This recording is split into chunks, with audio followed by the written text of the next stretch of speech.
the run. Mannion was Offensive Player of the Year in the conference last year, I believe. Welch came on late as a freshman last year, started getting serious time. And if St. John can contain their running game, if they can force them into the pass, that's definitely not what Central wants to do. Like you said, St. John's linebackers, undersized group, but the three ball carriers, Park Hills will mix in Johnson a little bit, number 15. They're not a big group of ball carriers either, so it's kind of going to be speed on speed and see who's more determined. And the coin toss was just made there by the official, and it looks like Central has won the toss. Or, excuse me, St. John won the toss, and they will receive. So with that being said, we will take you through the offensive lineup for St. Genevieve.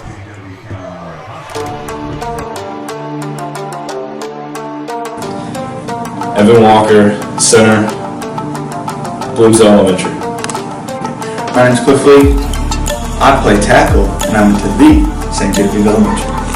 Luke Goodwin, offensive guard, Virginia Elementary. Caleb Roth, right guard, Sacred Heart. Mike Kyler, offensive tackle, St. John Elementary. Connor Lawrence, offensive line, St. Joseph Elementary. Logan Gett, quarterback, St. Joseph Elementary. Bryce Rollinger, wide receiver, Valley Catholic Elementary. Brett Beezer, wide receiver, Weingarten Missouri. Zach Bohr, running back, St. John Elementary. Seth Sievers, quarterback, St. Agnes. Peyton Matthews, wide receiver, Valley Catholic Elementary.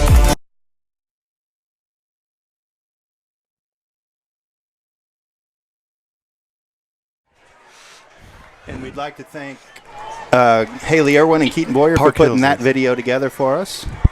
And they do a good job working in the broadcasting class and give us some creative stuff.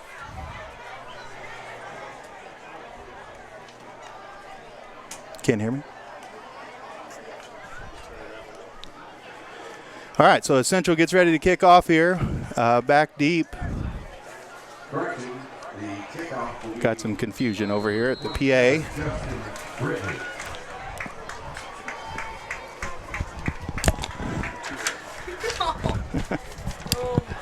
Sorry about that. Molly Barr's fault, everybody. Not sure what happened there. Molly Barr is doing the camera for us again tonight. Did a great job. But Peyton Matthews back deep along with Clayton Squires, and that kick is out the back of the end zone, and we'll start this game from the 20-yard line for St. Genevieve. Logan Gett, quarterback for St. Gen, takes the field. As you look at the season stats for the year, Logan 413 yards, 4 touchdowns. 677 yards, 6 touchdowns, 2 picks. Leading rushers, Austin Bullock, 148 yards in the year. Zach Boyer, 171 yards, each with a rushing touchdown. And there you see the receiving leaders as well, as Peyton Matthews leads the team there. Park Hill's coming out in what looks to be a 3-2 here. That's kind of what the St. John coaches thought they might get. Coach Jones, his bread and butter has been the 4-2 over the years, but teams seem to have had some success running a 3 against St. John this year, so we'll see how Park Hills wants to attack it all night.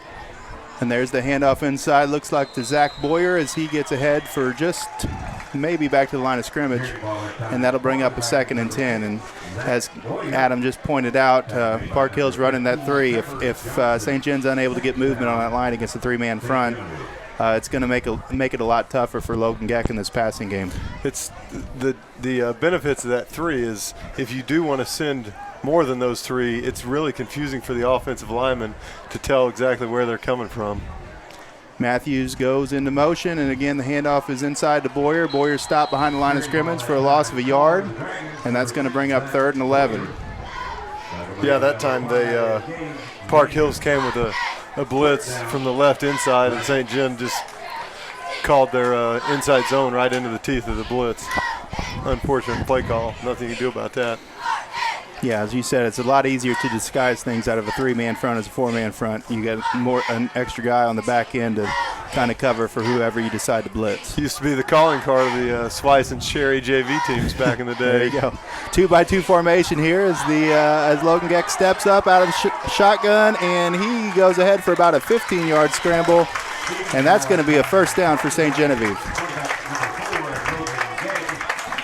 Park Hills, everybody that wasn't rushing was bailing in coverage, and once the pocket broke down, Gegg was able to step up, and a lot of white jerseys had their backs turned. That's easy yards for the quarterback. That's the downfall of man coverage there as Central went with a little man one deep, and everybody had their heads turned. Logan looks to pass there, passes inside to Bryce Trollinger. That falls incomplete at his feet, and that'll bring up 2nd and 10 for St. John. And I think they've blitzed every time. That time they came with Park Hills came with a blitz off the field side slot receiver, and Gegg didn't see it. If he'd have seen that, he had Matthews open. But again, you're concentrating on trying to picture the whole defense and catching the snap. It's hard to see everything when you got 8 bodies standing up over there. And St. John goes with a trips right look here.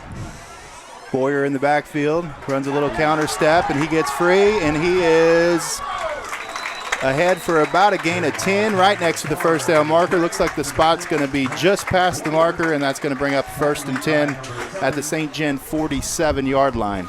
So close to midfield, a couple first downs, good momentum here for the St. John offense to start the game. That's St. John putting trips to the wide side, and then Park Hills had the blitz off that side.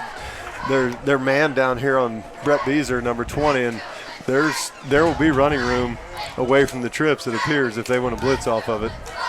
Now Park Hills has put 6 back in the box. There's a little quarterback draw as Logan fakes the pass, and he gets ahead for about 9, and he's hit out of bounds, and somehow there is no call on that. But Logan pops up, and he's going to go back to the huddle, and it's going to be a 2nd down and short. Yeah, the kid started the tackle in bounds, which is legal, but I don't think it's legal to finish the tackle out of bounds, I don't like second-guessing officials too much, but it appeared that he went ahead and finished out of bounds. But referees did not deem it illegal. Trips to the wide side of the field to the right of Logan, and Logan looks deep, and there's the pass, and receiver Trollinger gets bumped a little bit, but no call, and good play there by the cornerback on that play. It was probably a better play by Trollinger, don't you think, to break it up? He did. He turned into a defender on that play. But, yeah, the ball was a little bit underthrown there. The defender ran into the receiver slightly, but that was because of the underthrown ball. St. John, they put in their power eye package this week.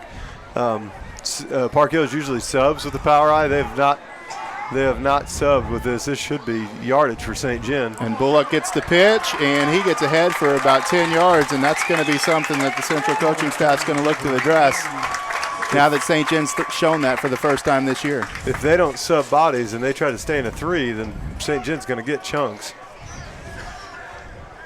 Yeah, and they're sticking with it here on 1st down.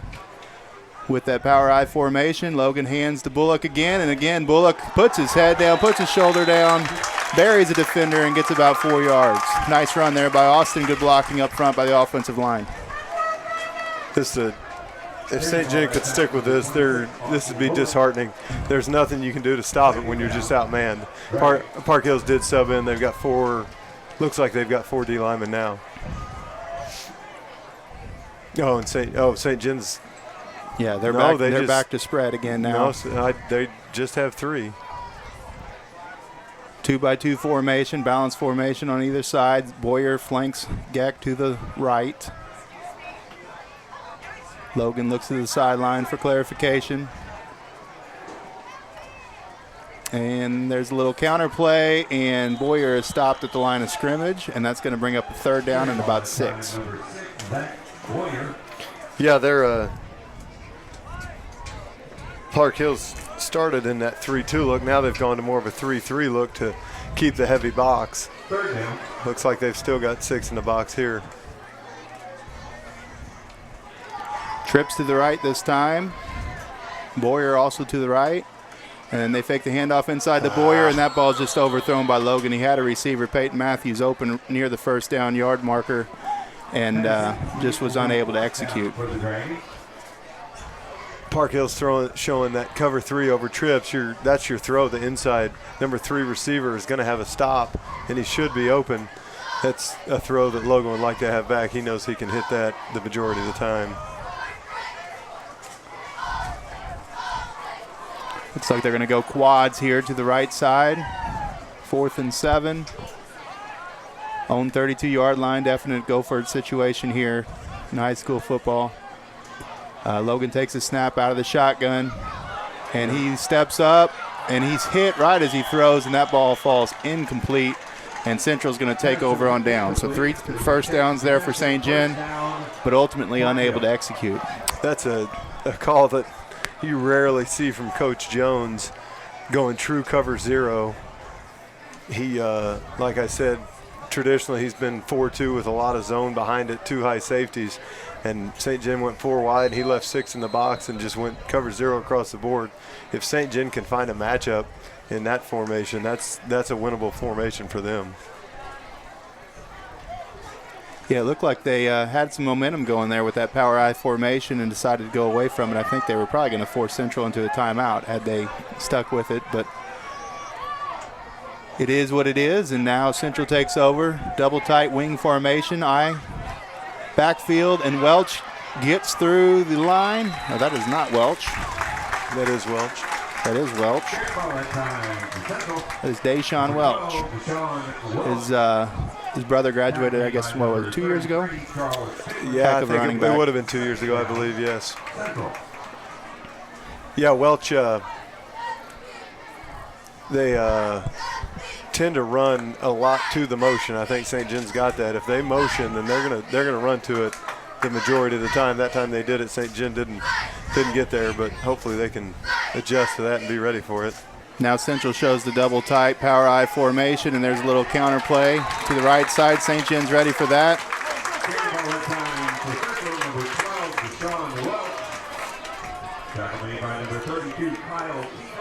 It was Chuck Finley and Kiefer on the tackle.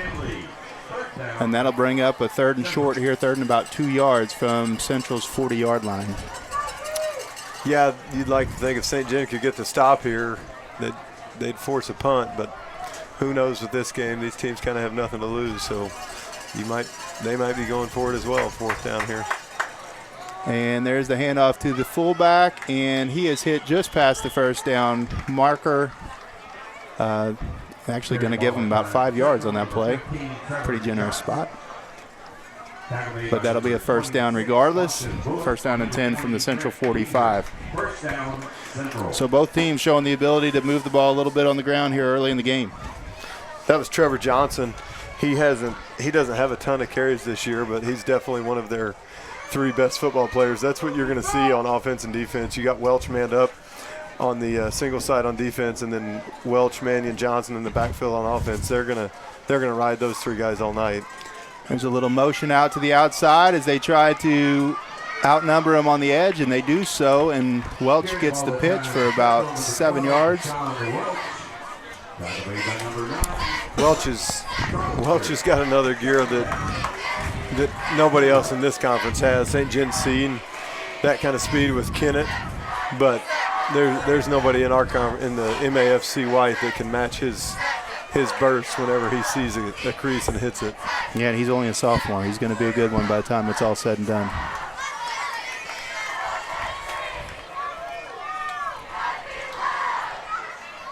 Looks like we got a double tight flanker out here to the right side, I backfield. And there's the handoff to the I-back, and he is hit right at the 1st down marker. Looks like they're going to give him just enough as the umpire. Did you see that? I noticed. Umpire got tangled up in the middle of stuff, and he got drugged to the ground pretty hard. Mannion on the carry there. He's only 5'9", 160, senior running back for them. Like I said, I think he was player of the year in the conference last year, and for being 160, he's gonna run a lot harder than that. But also at 160 playing inside linebacker, he's not gonna be able to take that kind of pounding all night, I don't think. Split back here with Welch and Mannion. Mannion goes in motion. And Corcoran drops back. Looked like he was going to scramble to the right, and he has all day to throw. And it is complete, and it is down at the 1 yard line. Came out to his right, went back to his left. And he bought himself probably 4 extra seconds there, and had all day to throw and find a receiver downfield. I would have liked to heard Coach Swice on that one, because I think Corcoran could have tucked it and got about 15 or 20, and he decided to take the shot, but it ultimately paid off for him. That was Blake Bolin on the reception. That's their longest pass play of the year. It's only their 11th completion, isn't it? It is. Corcoran came into the game 10 for 28 for 102 yards in 4 games. So they got about a third of that on one play as they get Mannion in for the touchdown. 1-yard touchdown. Round Central is going to take the early lead here in this game. Yeah, they hit the midline. It looked like Corcoran, it appeared as if Corcoran might have been trying to pull. Mannion just clamped down on it and decided he was the one that could get 2 or 3 yards out of that, and he went in hard behind his pads. And this is Justin Bridges in for the PAT attempt. His brother was a quarterback a couple years ago. That's good not kid. Justin Bridges. Oh, yeah, it is. I thought, there's 2 Bridges. There's Jet Bridges, sophomore quarterback, and Justin Bridges, a junior kicker. So that brings the score to 7-0, and that'll take us to our first TV timeout. In 1963, Fleeg's Equipment was founded as a family-owned and operated business in St. Genevieve, where it remains to this day, selling exceptional equipment such as Case IH, Hustler Turf, Vermeer, Cub Cadet, Massey, and many more, helping with all your family and lawn needs. Service from the time you enter the door or pick up the phone is taken to heart. At Fleeg's Farm Equipment, we ask that you let our family serve your family. Go Dragons!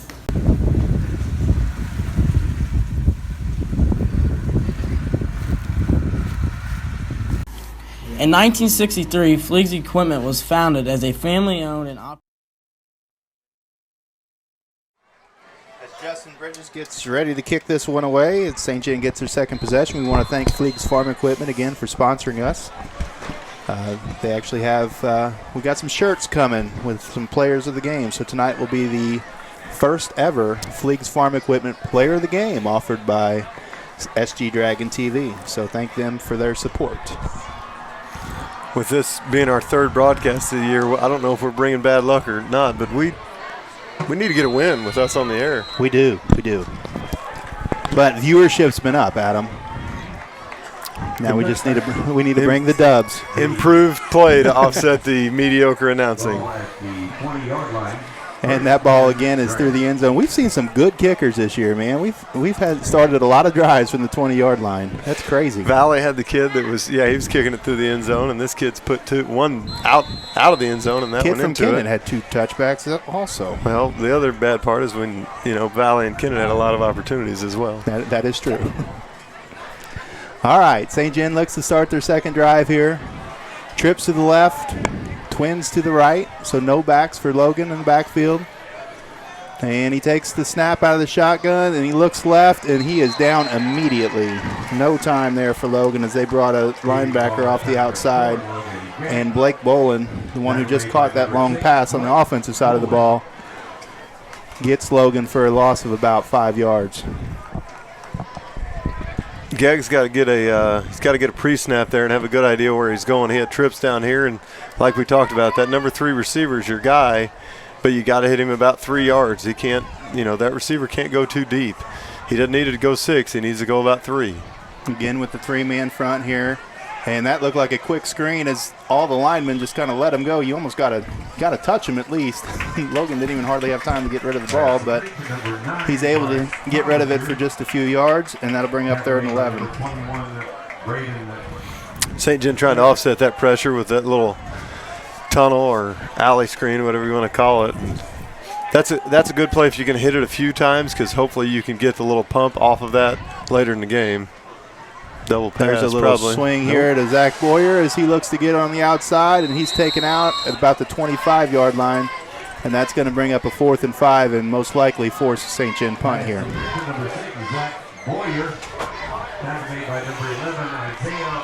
there was all kinds of room out there. If they can get them coming forward, I called double pass. I wouldn't be surprised to see one later in the game. And they're going to line up in the scrum punt formation here. There's the snap, and Logan quickly gets it away, and that's a wobbler, and it's going to be out of bounds inside St. John territory. So it's going to be a short field to work with here for Central, and that'll take us to our second commercial break. Potential is a proud supporter of all of our athletes and athletic programs. We hope that you don't have to come see us throughout your season, but understand that when you do, it is our job to get you back on the field or court as soon as possible.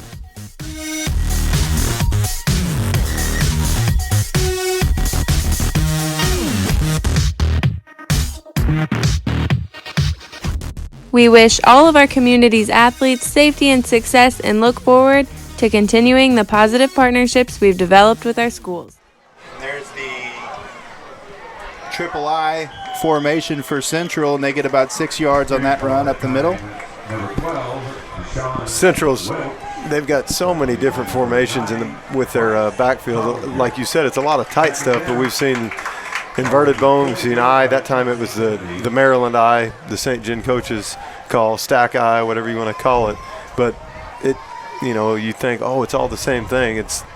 There's just so many little wrinkles off of each backfield formation. It's tough on a defense.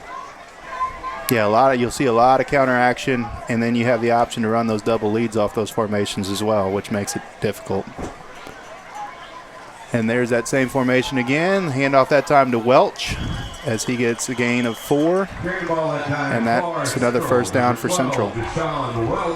And on top of all that, the one play down at the goal line, it looked like they went with a midline, but all this stuff they've run, that appears to be the only option play they've run. They start mixing that in, then that's a whole new ball of wax.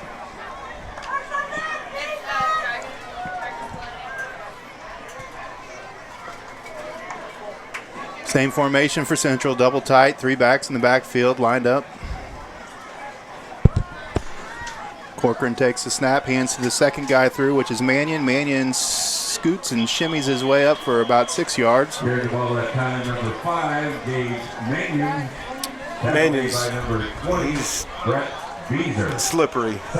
Last year going in, we knew he was a really good running back, and then once we saw him live, he was a lot quicker on film, or a lot quicker in person than he was on film. This year he looks like he's put on some weight, got a little stronger too. He's a really good football player. Yeah, small in stature, but looks like a very patient runner and a strong kid, built well to the ground. Here we go with the power I formation this time. The hand, and just barely tripped up there. Looked like he might have been gone there, but Kyle Kiefer. Brett Beezer, on the tackle. That's a long way away from me. That was Johnson on the carry, and he's only got 22 carries for 93 yards on the year, but obviously they're gonna mix it up, and they're gonna try to feed all 3 of these kids. And I mean, you have to do that with Mannion and Welch. They're not huge kids. They're not going to be able to take the 27 carries that the Potosi fullback took last week. So I'm sure they're going to mix it up and get all these kids touches because they're all viable runners. That looks like a holding call coming in from the back judge there. Oh, maybe not. Maybe so. Illegal block in the back. So that'll take them back 10 yards. And for an offense like Central, those penalties are just killers. That's huge when you play a team like that's wanting to pound it like this, or a Potosi. When you're 1st and 10, okay, we get 3 yards of play, then we're going to get a first down. But all of a sudden it's 1st and 20, and you don't like throwing the ball. It's hard to average 5 yards of carry 4 consecutive times. Yeah, if you're St. John here, you just want to contain them and make them earn it over the course of 4 plays. Don't give them anything big. Big one here is staying disciplined. Your DNs, if it's a fake away, don't come in and let the quarterback get outside you on a bootleg, something stupid like that. And there's the handoff to the tailback, Welch, and Welch is still on his feet, and he's cutting in the hole, and It took a few tries, but they got him to the turf. He's electric. He is extremely athletic. I say even the Kennett kids, I don't know that they were as bouncy as he is, and that's. We talked about it in the Kennett game. When you play a kid like this, it's got to be more than one guy getting there to make the tackle. If you're one-on-one with him, you're going to lose more times than not. But credit to St. John's defense there, because he was trying to bounce it to the outside, and there were a couple bodies there that forced him back inside, where there was plenty of support there for St. John to eventually bring him down to the ground. St. John does not have anybody over the tight end. Spread formation here for Central, and that's right up the middle, and that's again brought down at the 1 yard line. Well, that's a backbreaker right there. St. John had him backed up where they wanted him, second and long, about second and 16, and he busted one up the middle for 26 yards. First and goal, Central. I'm going to give him the 2 yard line there, so first and goal from the 2. And that's already the end of the first quarter. Tell you what, this 40-second play clock with these teams that love to pound the ball, it goes pretty quick. Was that both teams only had 2 possessions? Both teams, yep. Central's on their second possession. One of St. John's possessions was only 3 plays, wasn't it? Yes. Yeah, so Central's probably got about a 9-3 time of possession advantage already in this first quarter. That's Coach Swice. He's always got something for St. John. I don't watch enough of Park Hill's games to know exactly what he has for other teams, but he always comes at you with something that you're not ready for. Last year he had a little wingback around play that they ran probably 6 times, and it seemed like 3 of them were touchdowns. This year there's not a lot of trickeration, but he's obviously employed Johnson more in the offensive attack than he has all year. And, you focus on 5, you focus on 12, and then all of a sudden 15's getting the ball as much as either one of them. Then your defense is like, well, now we have 3 guys that we're supposed to be keeping our eyes on. It's tough. So as we get ready to start the second quarter, St. John back against their own goal line here. Already down 7-0, looking to prevent them from going up 2 possessions, but they have an uphill climb here with their defense to stop this team on 4 plays from the 2 yard line. This is, like you said, definitely advantage Central. Just on, this offense is built to go 6 feet in 4 plays. And they're also built to play with the lead, and that was something I know St. John's coaches wanted to do, was get up early and kind of get them out of their comfort zone, but they're able to take it in there, and now they're up by 2 possessions. It's 13-0 with the extra point pending. I can't see, so I don't know what happened there. Oh, that was how they scored? Yeah. It was just a dive to Johnson. I don't think it was even a midline. It was just a dive right at the left A gap.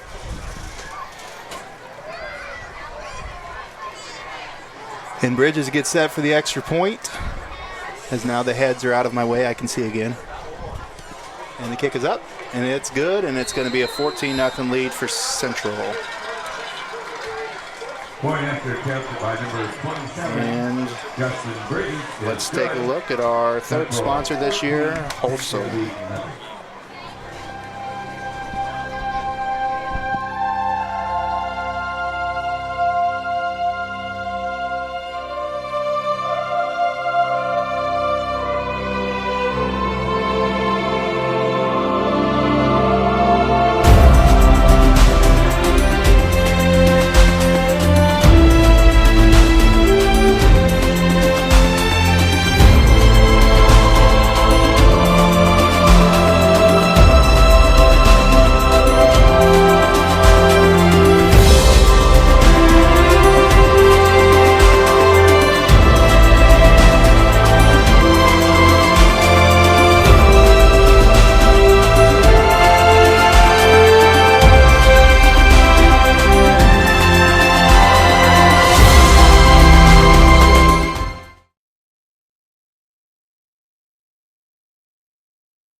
And we're back as Bridges gets ready to kick off to St. John. And he kicks it off, and again, he kicks it off deep, right at the goal line, and this time it's taken at the 1 yard line, so they do get a return here. As Matthews breaks through, and unfortunately had his own player kind of in his way, unable to cut back, but he gets it near midfield, right at midfield is where they're going to mark him. That's a big return, get a little momentum back for the St. John offense. Big return, even if, I mean, you got to hope that you can do something. I mean, you're automatically in 4-down territory right now. Looks like, no, they're not automatically in 4-down territory, but even if you don't score, you flip the field.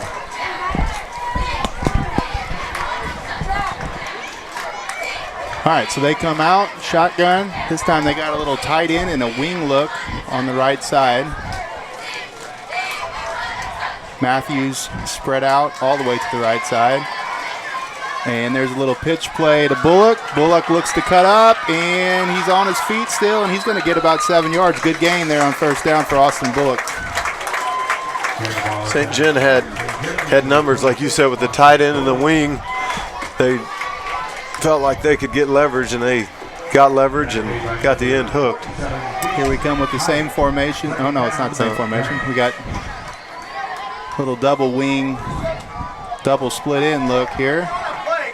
So everybody's tight. They look to see how Central's going to defend this formation. And now they adjust to a double tight set with double flankers. And there's the handoff inside to Bullock. Good cut there by Bullock as he's still on his feet pushing forward. Oh, Why are they blew that dead? His momentum was going forward the whole time. But that's going to be a first down, and Bullock's running hard out there. Yeah, that's a big miscue by the referees. His momentum never stopped. He wasn't going to score, but he was going to get at least 5 more yards. Yeah, good leg drive there by Austin. Central's going to call a timeout, and they're going to have to make some adjustments against these formations that St. John's throwing out there. A lot of motion, a lot of shifting going on out there, and Central's kind of a little bit scrambling around trying to figure out what exactly they're supposed to be doing. Yeah, it's funny up here. St. John employing some shifts and some motions, getting yards, but the fans are unhappy about them taking too long to run plays. When they're actually getting a look at the defense, Coach Bowser's seeing what he wants to see and reacting to their defensive shift with his offensive play call, but apparently that's not what the fans want to see. They see it as confusion, whereas confusion is exactly what St. John's coaches are looking for, but they're looking for confusion on the Central defensive side of the ball, and that's exactly what they're getting.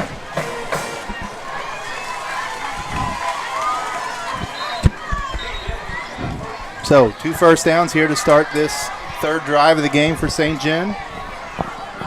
Back to shotgun, 2 receivers on both sides.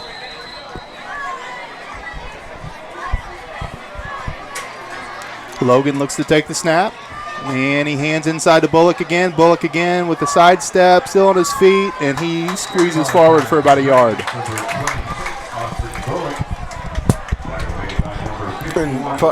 Talking about those shifts and that motion, Park Hills has a lot of new faces on their defense from last year. Granted, it is game 5, but that's what you're wanting to do. You're wanting to confuse them, get them out of place, out of their comfort zone. And again, the fans are not pleased that St. John's trying to call the right play. And here we go, shotgun look, and Geck to the outside. Again, they thought they had him outflanked, and he gets about 3 yards, so that's going to be a very manageable 3rd down and 6. Is definitely in 2-down territory at this point. Yeah, you got, like you said, 2-down territory. A lot of play calls here for an offensive coordinator.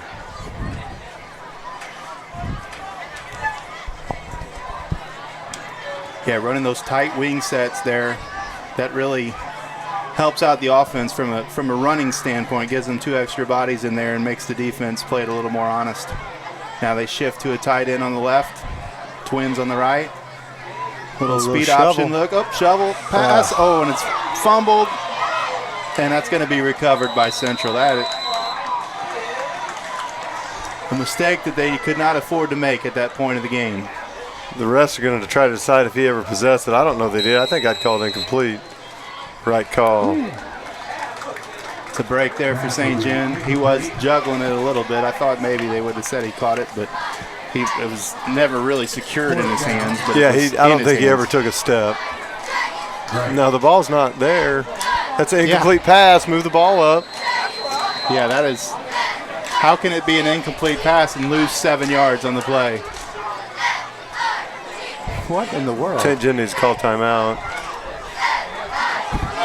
4th down, and there's the pass by Logan, and that's broken up. Yeah, that's an egregious error right there. Yes. Not that it necessarily would have mattered. I mean, if that was the play call. It's a different. I mean, you're at 3rd and 6. You've got a different play call than you've got at 3rd and 13.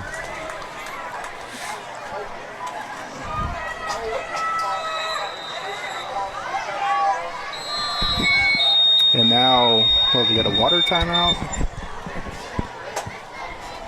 St. John timeout. Timeout, St. John. His defense is going to come back on the field, and real quickly, we haven't had a chance to give you the defensive starters. We're going to do that now.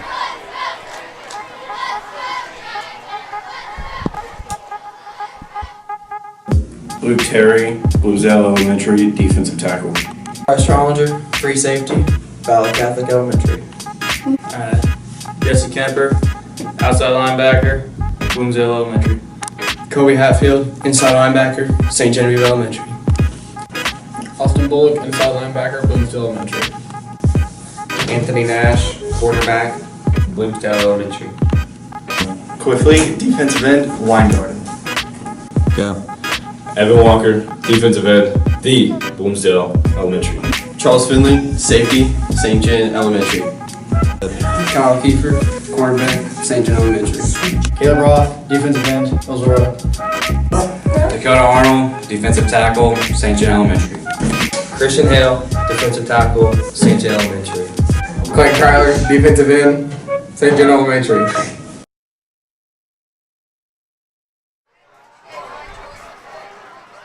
Back. And again, thank you to Haley Irwin and Keaton Boyer for the work with those lineups this week. Central double tight look, little wishbone, and broken tackle there. Mannion just ran right through a tackle. I didn't see who that was. Was that Trollinger? I'm not sure exactly who it was that came in. They tried to get low. He got lower. Like we talked about, really good running back last year, but he's put on some weight. He's put on some strength. He's very good total package this year. Yeah, that was a defensive back. So somebody up front, either the outside linebacker or defensive end, got hooked in there because he was 5 yards downfield before he got touched. And that's going to be a 20-0 Central lead.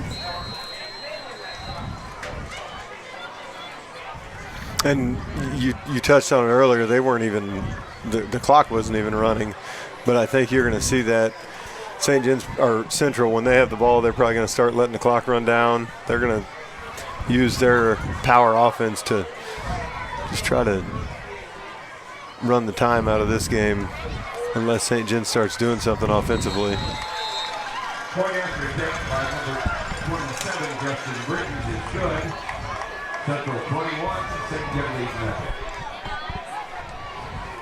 So that point is good, and it's going to be 21-0. You got any good news from Busch Stadium over there, Adam? I've not checked yet, but let's hope it's 21-0 as well. Hope that it's better than this output right now.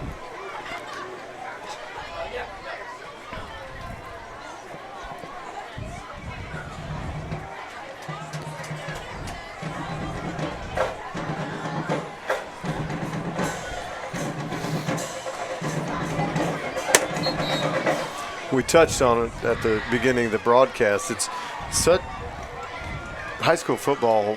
I've never thought that home or road is that advantageous. It's not like college football where you got hundreds of thousands of fans, well, tens of thousands of fans screaming at you and you can get intimidated. Such a big part of high school football is believing you can beat a team. And with the 6-game winning streak that Park Hills has over St. John right now, a St. John team's going to have to believe that they can beat Park Hills in order to beat Park Hills. And there's a little onside kick for Central. and that's recovered by Austin McBride there in the middle. Good job by him being aware and not turning his head to go down and get his blocking assignment. And St. John will start with good field position here on their own 47-yard line. Again, 4-down territory. Good time to get something going for St. John.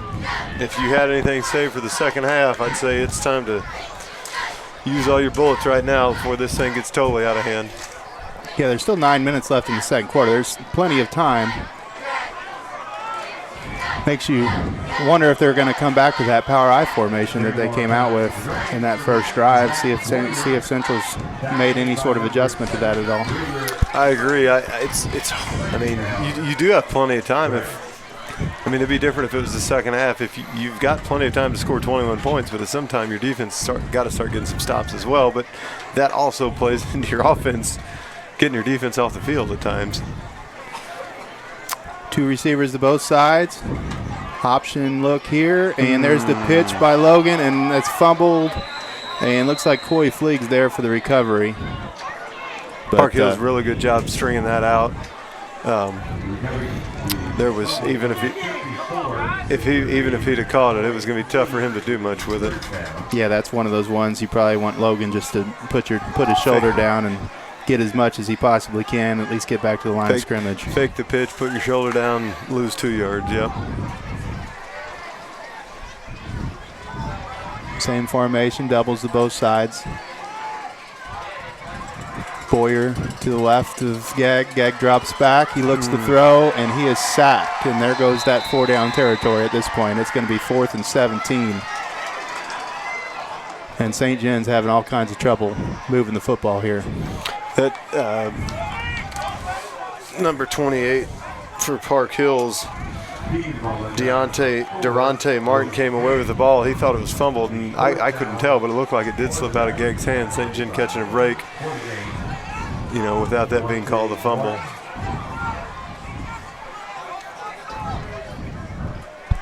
Nobody back here for Central as they look for the fake, and he gets a quick punt one away, and that's going to roll. Roll. Inside the 5, all the way. He's had a bunch of those punts this year.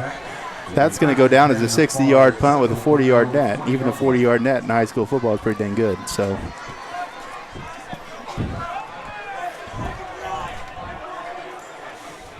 this is a crucial possession here for the St. John defense to come away with a stop and give the offense a chance to get on the scoreboard before the first half comes to an end. Yeah, gave him would have been really nice if it was a 99-yard field, but 80-yard field here, and if Central starts milking clock and gaining yards, unless they break one, there's a good chance they could run out the first half. Hopefully they don't break one. Line up wing to the left as they motion the wing over to the opposite side, and there's a big play right there. Probably going to get a hold on top of it, but that's going to be a loss of 5 yards, so they're going to decline that holding penalty, I would think. And that's going to bring up a 2nd down and 15. Touched on that earlier with the motion. Park Hills runs to their motion. It's something crazy, like 85-90% of the time. So it looked like St. John just went all in. They saw the motion. They just went all in and made the big play there for a 5-yard loss. Actually, they called a chop block there, not a hold, but either way, it's going to be declined by St. Genevieve, and that's going to bring up a 2nd down and 15.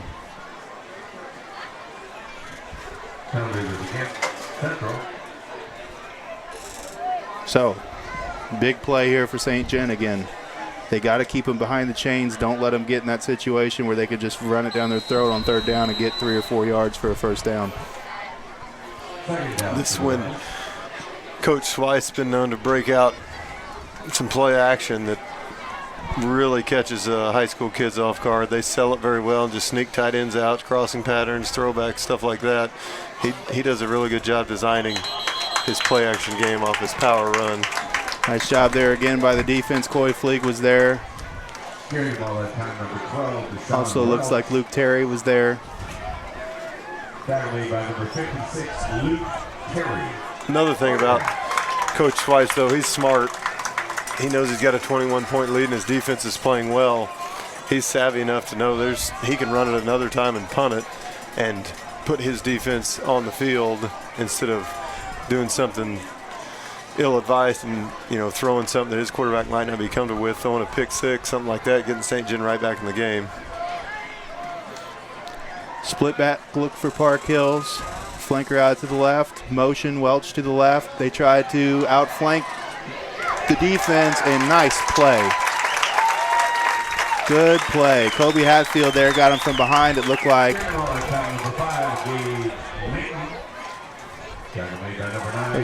Bryce Trollinger did a great job there on defensive contained responsibility. Again, they to the motion, they're going to go to it a ton. St. John had somebody out there that I think he missed the initial tackle, but we've talked about that in the previous broadcast. It's okay if you miss the initial tackle if you force the runner back into the teeth of your defense, and St. John's first defender did that. And there's the punt, and that is Sadie to get out of the way there. That was close.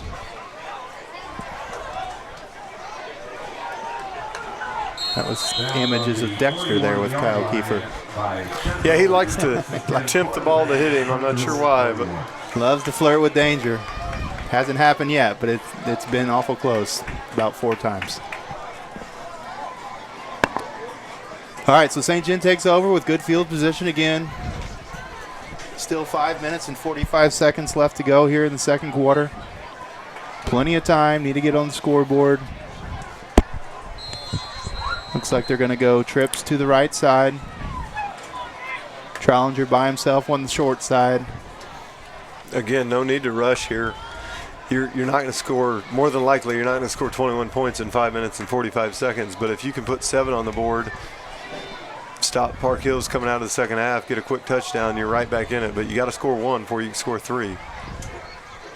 And there's the inside give to Boyer. Boyer's going to get about 2 yards, and there's another holding penalty, it looks like. This time would be against St. John. Oh, face mask. Oh, I need to stop calling these penalties beforehand. 15-yarder, too. I did not see that one at all.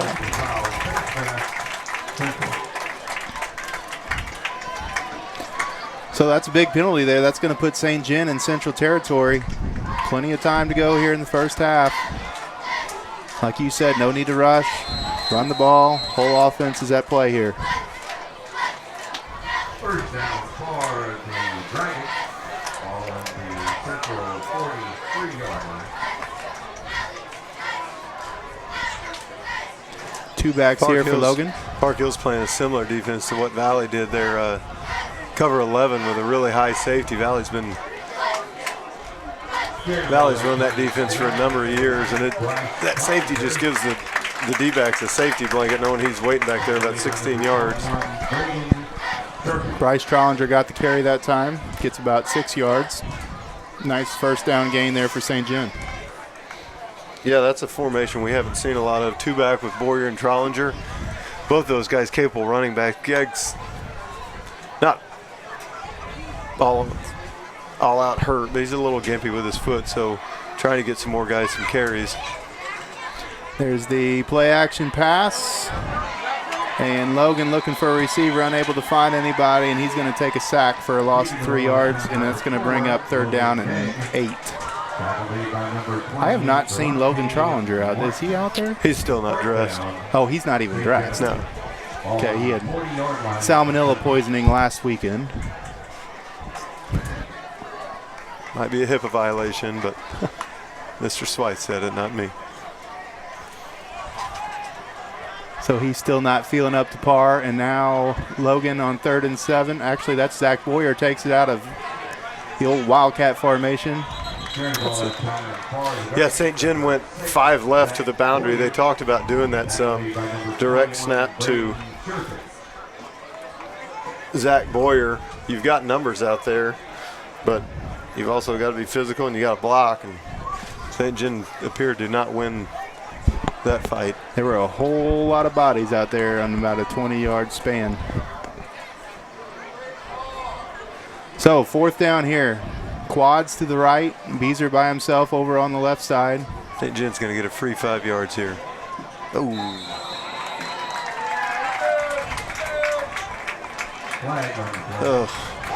They're going to give a central give 5 a free yards. 5 yards.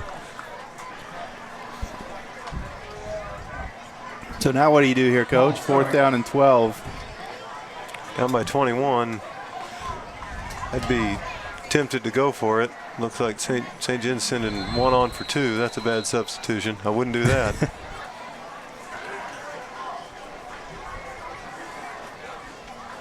I think that's something the head coach has got to ask the offensive coordinator. Do you have something you like? If you don't have something you like, then it might be a good time to get rid of it. But Logan's he's got to gonna throw throw it. it. He cannot take a sack. And it's short, and it's picked off the – oh, they're going to call it incomplete. Skipped into Beezer's hand, maybe. Boy, that's hard to tell on the replay here.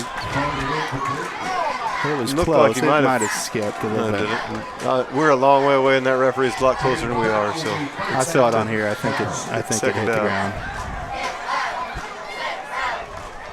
Working on trying to get you those replays, but we're not quite there yet. Molly Barr's working on it. Molly Barr will have that by next week. That's the danger, going for it on 4th and 12 instead of giving it to Park Hills on the 20 or inside the 20. Now you give it to them on the 43 with their explosive backs and a boatload of momentum. This is kind of a must stop for St. Jen. Yeah, there's an inside handoff that time to Johnson. Gain of about 3. And this is what they do. 2 or 3 yards at a time, force you into that 3rd and short, 4th and short situation, and it's just hard to stop this type of offense if you only got to go 1 or 2 yards. Now they're back to gun, though. They went under last time and tried to hit some motion and try to get Welch and Mannion outside. Now they've gone gun. I would be surprised if we see a lot of throwing, though. And there's a little run off the left side. And Johnson again, gain of about 1 yard, so that's going to bring up 3rd and 7 as the clock continues to tick down here in the second quarter. 3.5 minutes to go. That was just an old-fashioned Bobby Weiler counter tray. St. Jen's interior defense looks like they are kind of tired of getting beat up on. It looks like they're showing some signs of life. It'd be nice if they could play with this intensity the rest of the game. They are playing 0 out here on Welch, which is frightening. It's dangerous. He's about 12 yards off the ball, 12-yard cushion too. on 3rd and 8. That's not a good matchup. Easy. Fling that ball out there and just let him work one-on-one in the open field. Timeout here. Who called that? Was that Central who called that timeout? I believe it was.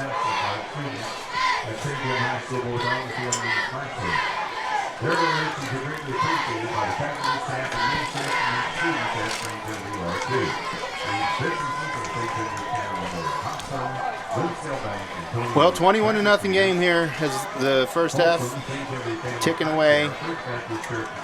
St. Jen looking to make a stop here on 3rd down. This is a big play in the game for St. Jen. They've got to make this stop and give their offense another chance to score before the first half's over. Yeah, this is about as big a play as they've had all year. They were out of the Kennett game relatively quick. They were out of the Valley game pretty quickly. I don't think they're out of this game. They've shown signs offensively that they didn't have a lot of signs of life against Valley and Kennett. They've shown signs against these guys. They've just haven't been able to sustain much. If they can get a stop here, I mean, I might be asking a lot to get a stop and a score, but stopping a score here, go in with some momentum, that could change the outcome of this one.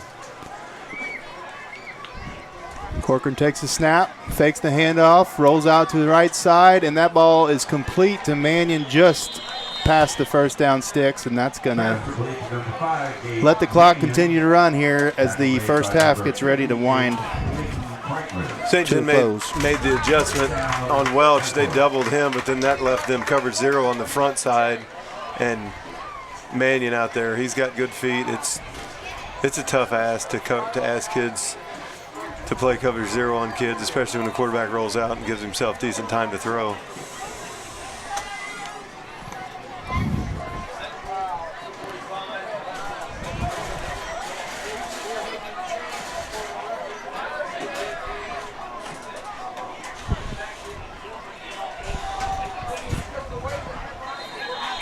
Carry ball in time, number 13, Hunter Turtle. Excuse me, number 12, Deshaun Welch. Carried by Welch. I'm a little confused there. Voice of Dragons had me. It's a little stumbled up. Park Hill's back to the stack I with 2:12 left and only one timeout. Oh, now they've gone back shotgun. If they do that, St. John's got to keep an eye on all the backs out of the backfield and both tight ends. And here again, we got Welch singled up on the outside with Beezer. And there's a handoff. And Beezer trips him up at the 20-yard line. That's Johnson again. He's gotten a lot of work in the first half. They're just all so similar. Mannion 5'9", 160, Johnson 5'10", 175, Welch 5'9", 145. They're all about the same height, not much different in weight, and Welch has probably got a step on both of them, but all three of them got some serious juice on top of that. Minute and 40 seconds here to play in the first half. Bad thing about this is Central gets the ball to start the second half, and with their offense, they may take 8 or 9 minutes off the clock if they're unable to keep them from getting a couple first downs. There's a pass and tackle inbound. Almost spoke too soon. Gain of about 6. And that's going to take us down under a minute. Central's only got one timeout left here. 2nd and 5, one timeout left. We talked about that. Coach Schweiss, he does a really good job. He'll move his quarterback one way, sneak the tight end out, throw the throwback. He'll do it out of double tight. He did it out of shotgun that time. He's creative with how he uses his backs out and his tight end on crossing routes.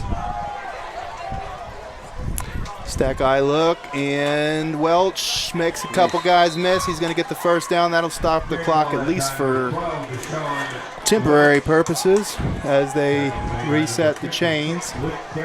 42 seconds left to go here. One timeout for Central. Yeah, 1st and 7. They've got the timeout. The scoreboard says 2, but I'm not sure that's right. It says 1. It says 2 for us. Okay. I mean, there's no way they can run it 3 times here, and they're not in any hurry.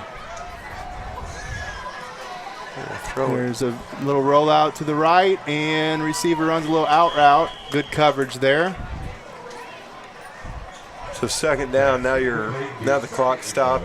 Runs in play because they do have that timeout. They've also got the really good kicker, so it'll be interesting. They can go run here, set up another run, but the problem with that is you got to get up and spike the ball if you are going to try to kick it on 4th down. No, you can't spike it because then it'd be out of downs, wouldn't you? Yep. So Mizzou fans know that. Yeah. 1990. Sometimes you get an extra down, though. Not bitter, though.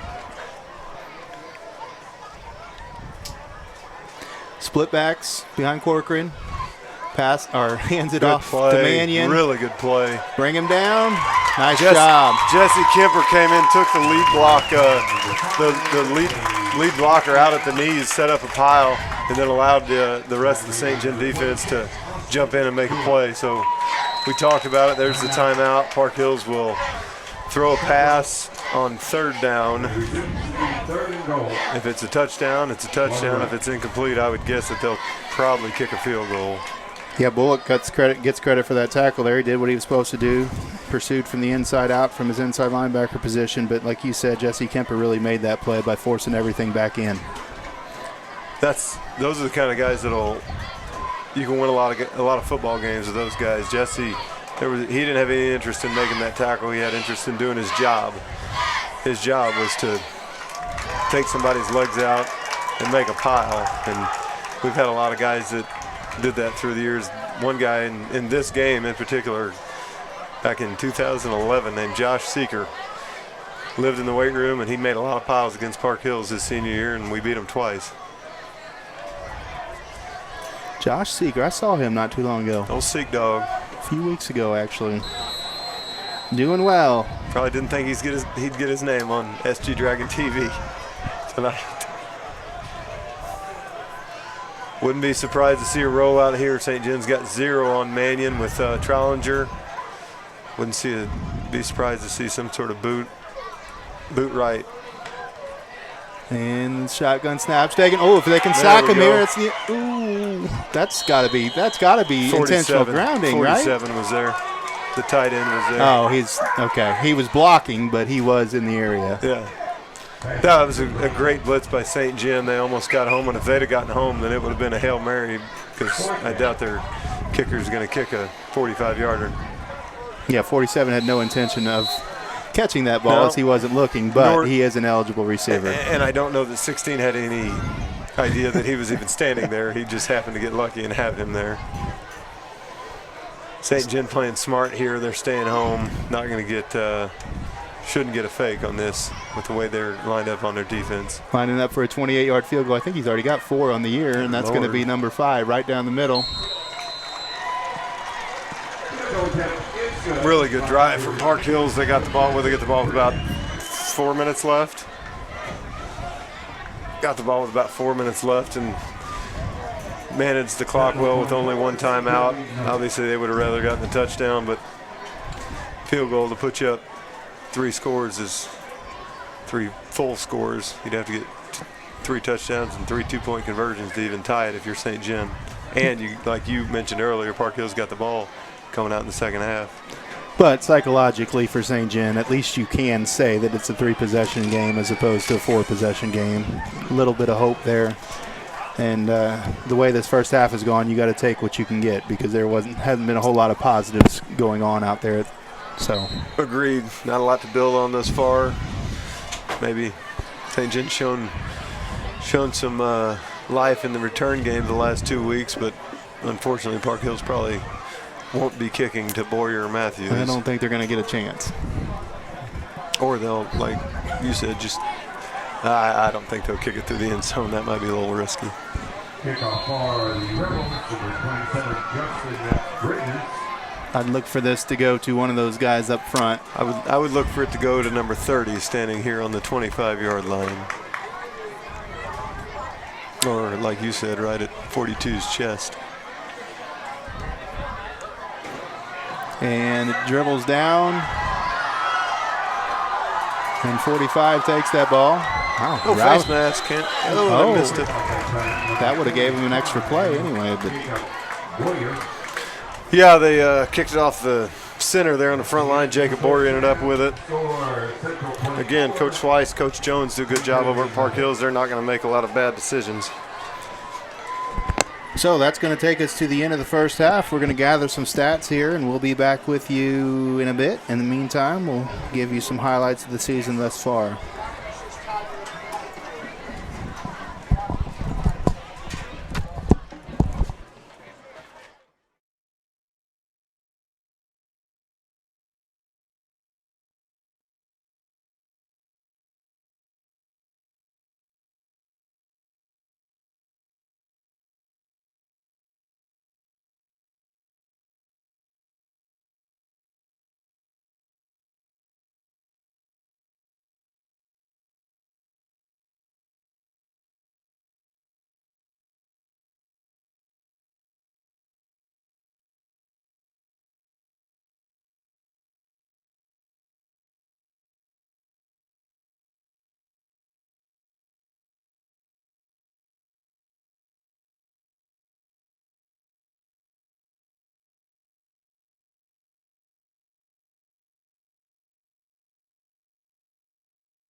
All right, welcome back as we get ready to kick off here in the second half. Real quickly, we're going to run down the stats here. Coach Sherry did a fine job keeping track of those. Fine job would be a stretch, but they're pretty rough. The rushing stats for St. John: Geck 6 for 11, Boyer 7 for 10, Bullock 6 for 28, Bryce Trollinger 1 for 6 for a total of 55 yards rushing. And then what I have on passing, I've only got Geck at 2 for 8 for 9 yards. That's a completion to Trollinger for 4 and 1 to Boyer for 5. Like I said, that's rough. I may have missed some, but that's what we got thus far. There's a short kickoff to the 33-yard line. And that's taken by number 7, Roger Sutton.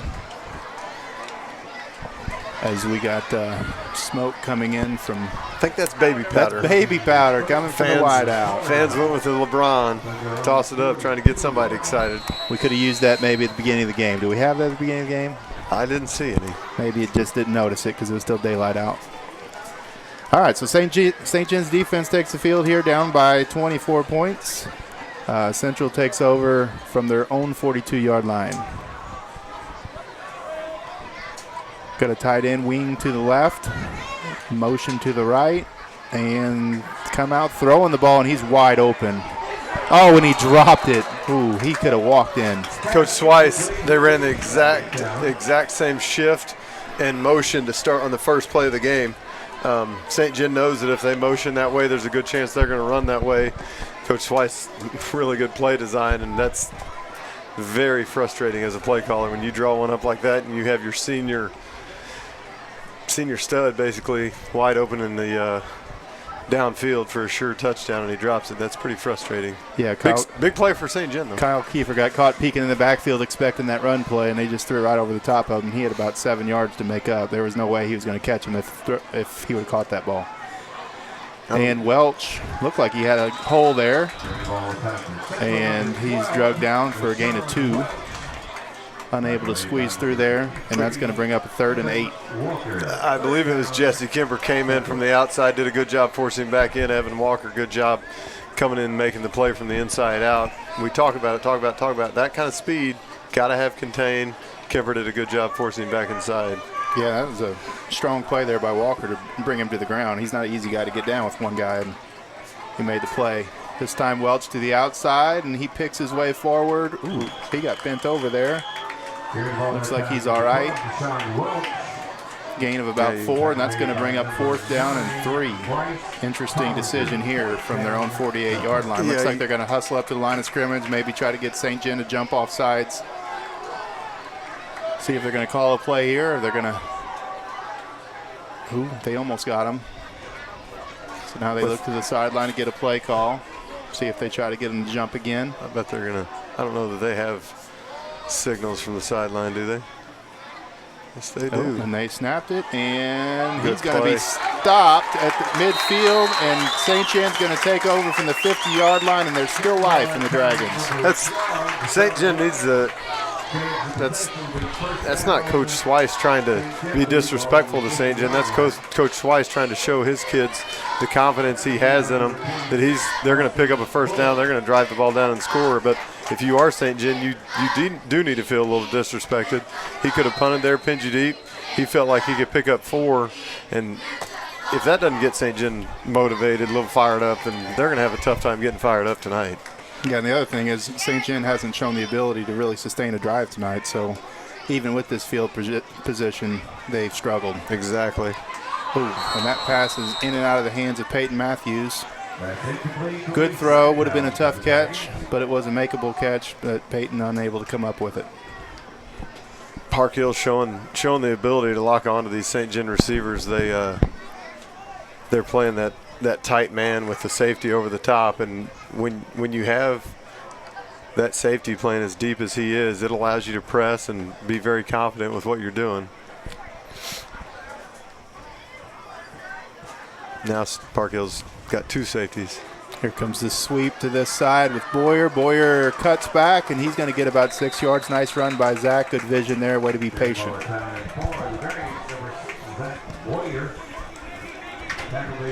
St. John coming with their power eye package here. Park Hills didn't have an answer for it. They appear to not be subbing. If they stay in their 3, St. John could have success in this formation. Ooh, and they were way out of position. Couple guys not even set, and Bullock gets ahead for about 15 yards. Nice play there. Nice run by Austin Bullock. Good job by the lineman sealing that in there. We went, Park Hills bringing in another lineman here. We went hurry up biggie against Kennett about 3 years ago, and if you can do that, you can have success in a really strange offense going to hurry up with a power eye. But if you catch them out of position, there's nothing they can do about it. Yeah, Park Hill is still scrambling around there, even though they made that substitution. Not quite sure where exactly they're supposed to line up as Strollinger goes into the line, and he gets a gain of 2. And Park Hills, if you go power eye right, Park Hills will overload the right side. It does leave you room to go on the backside. And there's another gain of about 1. So it's going to be 3rd and 7 here. Unfortunately for St. John, the backside guy for Park Hills is Welch, who's the fastest guy on the field. So if you do try to run a sweep or something, they've got good speed out there. St. John, 3rd and 8, though, they're willing to go power eye again because they know they're going for it on 4th down. There's a pitch to Bullock. Bullock looks to cut back, and he is swallowed up there.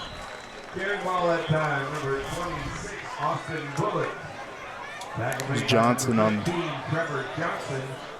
the tackle, and that's going to bring up 4th and 13. Got to go for it here this deep into Central Territory. Not an ideal situation with the down and distance, but with the field position, no choice but to try to get the first down here. That's when inexperience and doing something that you haven't done a lot all year. When St. John was about 3rd and 8, and Bullock's got to know it's 3rd and 8. I'm not going to score more than likely. Put my head down. There's the throw by Logan, and he's got Matthews deep, and that's complete to the 1-yard line. Gain of 33 yards for St. John as Logan Geck finds Peyton Matthews on the corner route, and St. John's in business down. They're actually only going to give him, I guess, the 3-yard line, 2-yard line. Giving them 2, and St. John's going right back to the power eye. This is when your lineman got to dig in. You got 6.5 feet to get. You got to get it. And there it is. Bullock in the end zone. Oh, no, did they not give him that? Boy, it looked like he was in. They're going to give him about the 2-inch line, it looks like. Oh, there we go. Took a while, but they got there.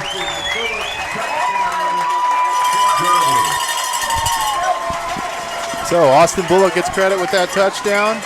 Got to go for 2 here. 24-6 score. And a little momentum here for St. John as my screen just went out. Is it coming back on? Oh, there it is. St. John got deep in Potosi territory last week and was unable to score. They decided they were going to put in that short yardage package. It obviously paid off on that drive. That was close, Molly Barr. Oh, and that's deflected and incomplete. Big play as the camera goes out again.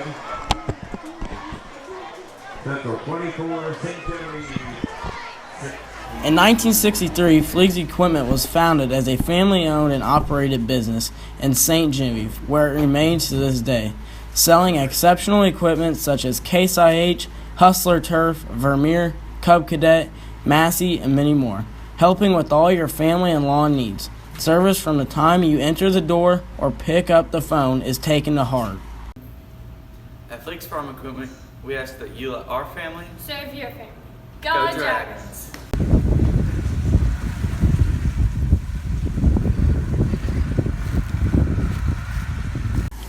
In 1963, Fleeg's Equipment was founded as a family-owned and operated business.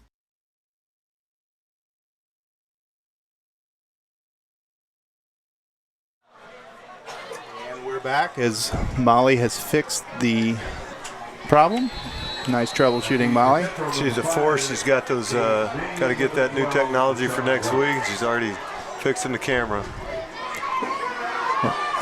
Oh my gosh. And he may, well, brought down. Did you see that block back there? That was Mannion got a good shot on Jacob Boyer. I'm not sure what's legal and what's not anymore, but he hammered him. Yeah, he peeled back and he blindsided Boyer. But long return there for Central, and that's going to give them good field position at the 43-yard line of St. Genevieve. St. Gen obviously wanting to try to keep the ball away from the deep guys of Park Hills, but I think that still got, was that Welch? That still got in his hands, didn't it? Yeah. Now, the bad part about this is now Park Hills is in 4-down territory. And there's a little counter play to Mannion as he squeaks through a hole, and he's going to get about 11 yards, so that'll be good for a first down at about the 32-yard line. Coach Schweiss, kind of a master of this offense. They used to, they ran this a lot back in, what would you say, from about 9 to 12? Very boring. Very boring if you were cheering for the other team. Very exciting if you're cheering for their team and they're eating up chunks of yards. But a lot of misdirection, tough reads for the linebackers. So 1st and 10 here. And Mannion again, he gets ahead for about 2 yards. And he's brought down, looks like Austin Bullock on that play. Yeah, St. Gen kids haven't shown any quit yet. That's the big key for them. Keep playing. Whatever the outcome of the game is, it's 4.5 games into the season right now. Don't show any quit. Yeah, that score to start the second half, that should be a little bit of a momentum builder here. Hopefully we can use that momentum on defense, get us a stop, and get the ball back into Logan Gack's hands. There's a run up the middle, and he's brought down by about 3 St. Genevieve defenders on that play. Gain of about 4. It's going to bring up 3rd and 5. St. Gen's they're putting a lot of helmets on these ball carriers, and we talked about them. Tough kids, but there's not a lot to any of those 3 running backs, and I guess Johnson's not even in right now. It doesn't appear. They've got Mannion and Welch in, but you keep putting shots on those kind of kids, it wears on them by the end of the night. Split backs in the backfield behind Corcoran. Scherfus out to the left. Hand off to Mannion, and he's got a lot of room to work with out there, and he's going to be right up to the first down marker. I think they're going to mark him a little bit short. Boy, it's going to be close. Got the 4 on the down marker. It's close, like you said. No, they're going to give it to him. First down, Central. So it's going to be 1st down and 10 from the 22-yard line, and Central's just going to bleed this clock as much as they can, as we are now entering the halfway point into the 3rd quarter. You don't want to start drawing straws here if you're St. Gen, but I mean, you almost got to have a play for a loss right here, a tackle for a loss. And Central again pushes ahead for about 5 yards. And you're going to see 40 more seconds go off this clock here. Tackle made by number 55, Hunter Lawrence in on the tackle. St. Gen rotating those D linemen. They got Walker and Lawrence and Roth that kind of rotate in at D ends. I think Kreitler plays some D end. He appears to be D tackle right now.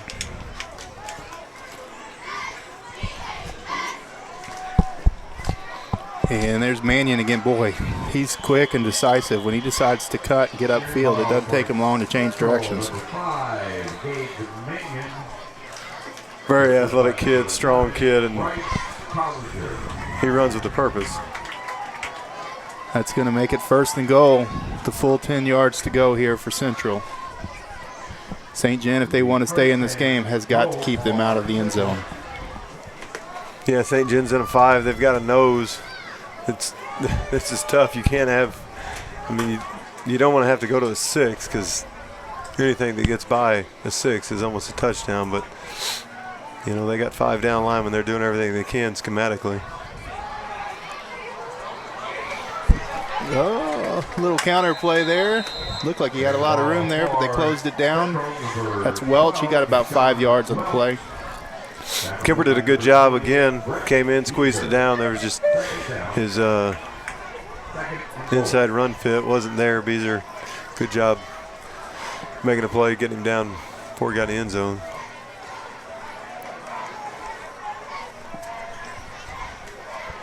And we talk about this. This is just taxing on a defense. Everything's downhill for the offensive linemen, and the D linemen are just fighting for their lives. And it's physically and emotionally demoralizing. 2nd and 5. Welch gets it from the tailback position. He's going to get about 3 yards up to the 2. And it's going to be 3rd and goal from the 2-yard line. Tackle made by number 21, Toby Hatfield.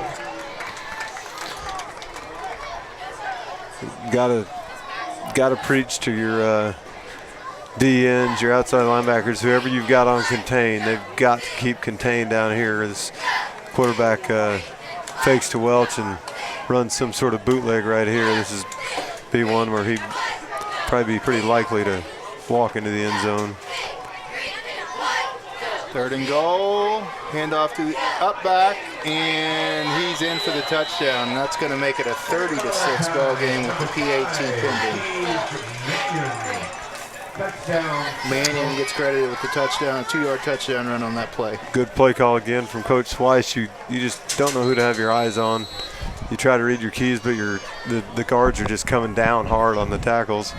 Linebacker or coming right at you as a linebacker, and tough to see much of anything.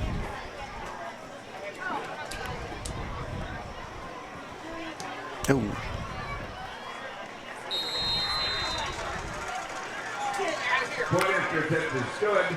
So PAT's good. That's going to make it a 31-6 game, as we're going to give you a commercial break.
All right, we are back as Bridges gets ready to kick off.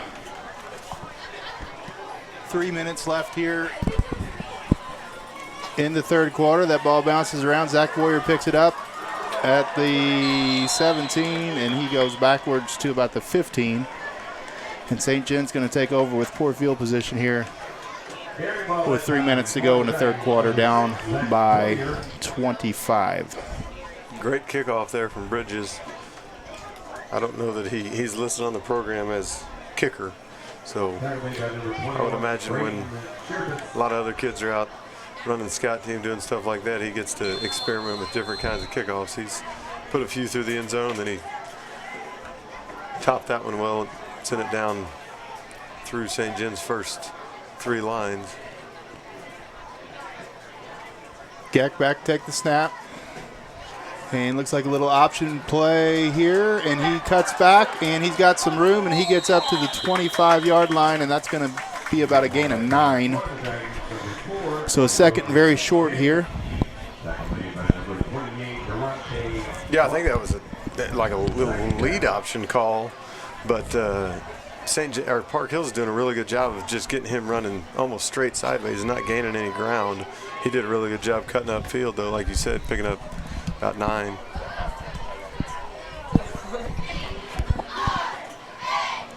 All right, so same formation here, 2 receivers on either side of Geck, out of the shotgun. And there's a handoff to Boyer. Boyer gets out to the outside, and he's going to get a gain of about 4, and that's going to be a first down. That's going to move the sticks for St. Genevieve. I think that was actually Bryce Trollinger. We haven't seen him line up in the backfield too often this year. St. John trying to establish some sort of run game, you know, if not for this game, but for the rest of the year. This could be a formation they kind of look at, I would guess. That was a good block there on that play by Peyton Matthews out on the outside. Yeah, that's where the run game starts. Well, not starts, but you've got to have good blocking from your wide receivers in the spread to have any success with the run game. Logan looks to throw there. I thought he was going to the up guy there. Kemper jumped as if the ball was going to him, and I thought he overthrew Kemper, and it went right in the hands of number 20, Brett Beezer. Agreed. I'm not sure who he was going to, but completion nonetheless. It was right in Brett's hands, so I'm going to give him the benefit of the doubt. Sure, Kemper was in the way. Little confusion here in the offensive formation. Geck, 2nd and 1, gives a jet sweep. Oh, he was looking like he was going to throw there. And Boyer is still on his feet. He's loose. He's at the 45. He cuts back to the 40, and he's brought down at the 39-yard line. What a run there by Zach Boyer. That was obviously a little tight bunch trips to the right, jet motion to Boyer, and he was looking to throw back to Gegg, but he didn't have time. I don't know if he even got a look at him. He didn't have time, and you get that kind of confusion, you never know what you can get from a guy in the open field. Heck of a run. There's the snap. Give again to Boyer on the right side, and he's going to get forced out of bounds at about the 37. He'll give him the 36-yard line, so that's going to be a gain of 3. St. John trying to attack the boundary. That's Park Hill's defense. They've usually got an overhang to the field, so you can outnumber them to the boundary. St. John had the tight end on that play, but you know you've got to get vertical at some point. They're doing a good job of stringing it out. Mark Vogt says you sound better tonight, Sherry. I don't know if that's a dig at last week's performance or. I didn't perform last week, so I got to sound better than that. Logan throws to Matthews. What a catch by Peyton. What a catch. Tight window there. Logan gave him a chance, and Peyton did a great job of using his body, shielding the defender. Comes down with the catch right at the 1-yard line. That's the second big completion from Geck to Matthews right near the goal line. That's the same corner. That's number 22, Ethan Gammon. And I think if I was St. John with a 31-6 game, I think I'd start running that play a lot more often. There's the touchdown run there by Bryce. Bryce Trollinger dives in from the fullback position in the power I, and that's going to bring the score to 31-12. Down by 19, I guess St. John probably not going to thinking about kicking field goals, but you got to go for 2 and get down by 17, I guess, don't you? They do have the secret weapon, though. That's what I've heard. We've got a foreign exchange student from Brazil, soccer player, just now eligible. Mateus. But they're going to go for 2. Logan gets under center. Power I, and Bullock cuts back, and he's going to have to churn those feet to get in. Still pushing forward. And I think that surge by the line and the backs from the backside got him in, and that 2-point conversion is good. Life on the field for the Dragons as it is now a 31-14.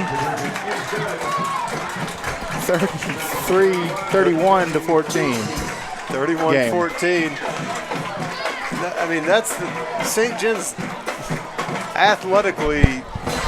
They're not going to be the superior team to a lot of their opponents. They've got to win on, as corny as it sounds, they're going to have to win on teamwork and emotion.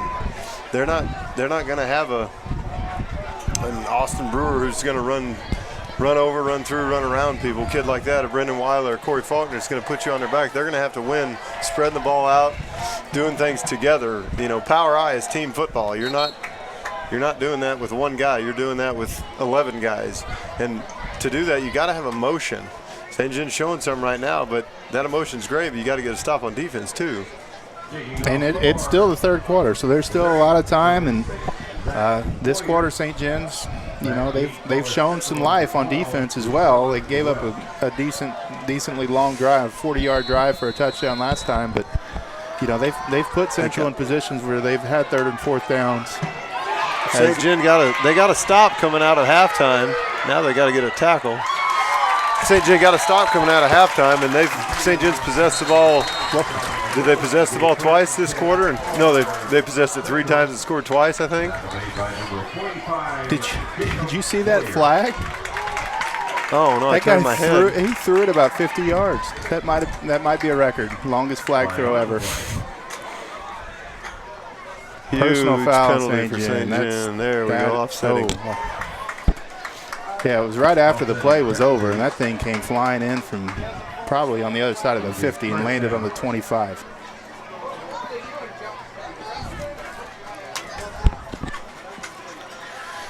Big possession.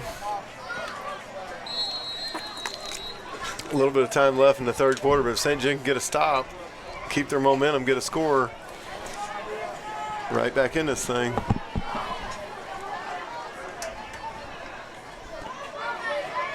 So, St. John again with the 5-man front. And there's the pitch to Welch on the right side, and Welch has some room over there, and he gets about 7 or 8 yards before he's tackled by Bullock. Bullock's been all over the field. He's having a really good game. He's leading St. John in rushing with his yards on out of the biggie package. He's had some good carries from shotgun. Like you said here, Park Hill's up by 17. They're going to do all they can to start milking clock.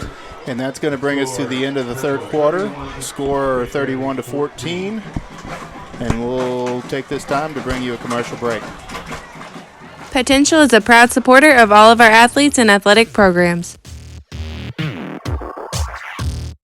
We hope that you don't have to come see us throughout your season, but understand that when you do, it is our job to get you back on the field or court as soon as possible.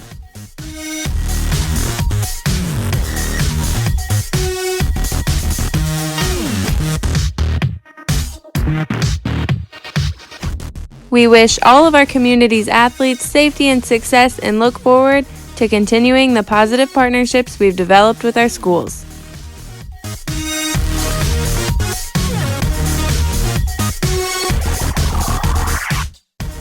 Good luck and good health to all of our athletes tonight and going forward.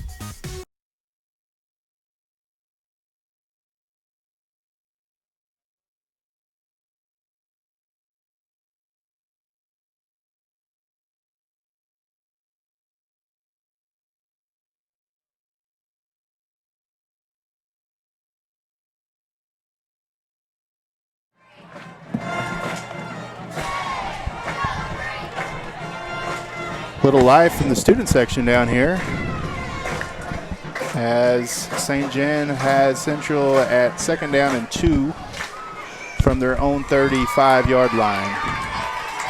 3-back formation, motion to the left, and pitch back to Welch. Welch takes it to the outside, and he stopped after a gain of about 4, but that's going to be enough to move the chains. St. John staying there 5, trying to beat up, wear down the offensive line for Park Hills as much as they can. That is, St. John will rotate their D linemen, trying to keep those guys fresh.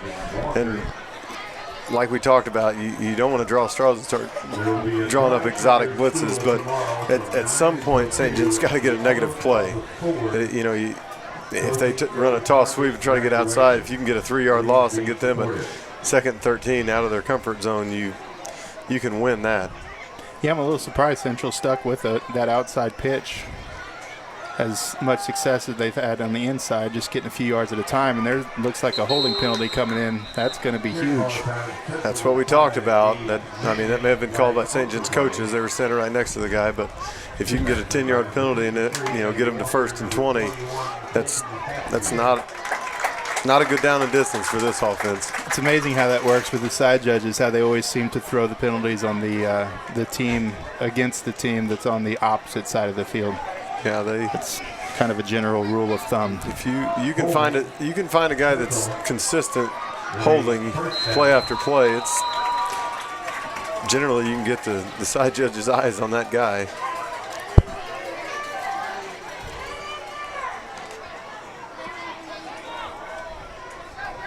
Coach Schweiss has shown the the confidence to stick with it, though, and not do anything drastic. 1st and 18, it looks like here. And, he's shown that he'll just stick with the run and let – a fumble!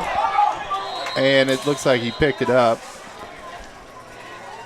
That was Johnson on the carry, and he had a lot of room over there, but he just lost the ball and had to fall back on it. Potentially huge play for St. John there. Picked up about 9, but, yeah, if they could have recovered that fumble, you're in serious business there about the 35. Scores from around the conference, Fredericktown 21-14 over Potosi. And Perryville is losing 27-14 at St. Vincent. Next week we have Perryville, and the following week we have Fredericktown, so we'll see a couple of those teams. Here's a reverse coming out the other way, and he is stopped after a gain of a couple. That's the play that Coach Swice employed, like I said, 5-6 times against St. John last year. St. John obviously had done their homework. Watching last year's film, they were squatting on that. They were ready for that. Big thing for St. John right now. Both teams getting a little chippy after the whistle. This would not be a good time for some sort of stupid personal foul when you've got a good chance of a stop here. 3rd down and 7. Huge play. Still in Central territory, so if you can get them for a minimal gain here, Central probably in a position where they'd have to punt the ball away as they come out in a 2-back set. And a flanker out here to the right side of the formation. And they look to throw. Little boot outside, and the pass is complete. That was a good ball there by that quarterback. That's seems to be St. John's kryptonite over the last six or so years against Park Hills. They always run that route, and they run it so well. This Corcoran, he's only got 10 completions this year, but he rolled out like he was a 2,000-yard passer on that one, put it exactly where it needed to be.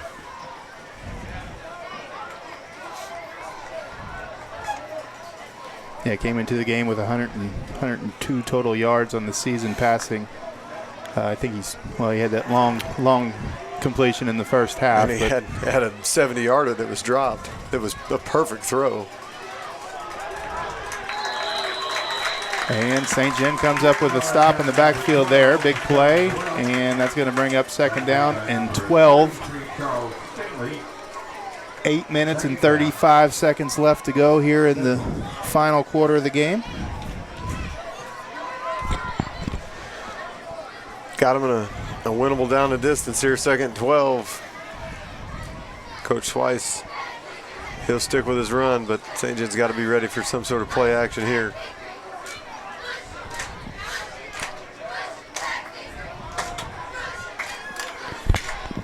Two-back look here, and a little counter play, and he bounces it to the outside, and he's got a lot of daylight there, and that's Mannion. Looked like they had a hold there to seal the edge, but no call. Yeah, somebody got buried down on Central's right end, left side of St. John's defense. It sure appeared to be a hold. But this crew's been pretty good tonight. Can't complain too much. Sign of a good crew is if you don't notice them too much, and we haven't noticed that one. The one incomplete pass / fumble recovered by Central, then awarded to St. John. That was not a very good call. Other than that, I think they've been pretty solid. The loss of 6 on the incomplete pass, is that the one you're talking about? There's Welch to the outside. Good tackle there. Creighton Kreitler brings him down. Again, Kemper does a good job forcing back in. Kreitler did a good job coming from behind. I think Kreitler's at tackle again. They've rotated him at nose and tackle. I think they got Arnold in at nose right now. Excuse my bad, that's Zach Litton in at the nose right now.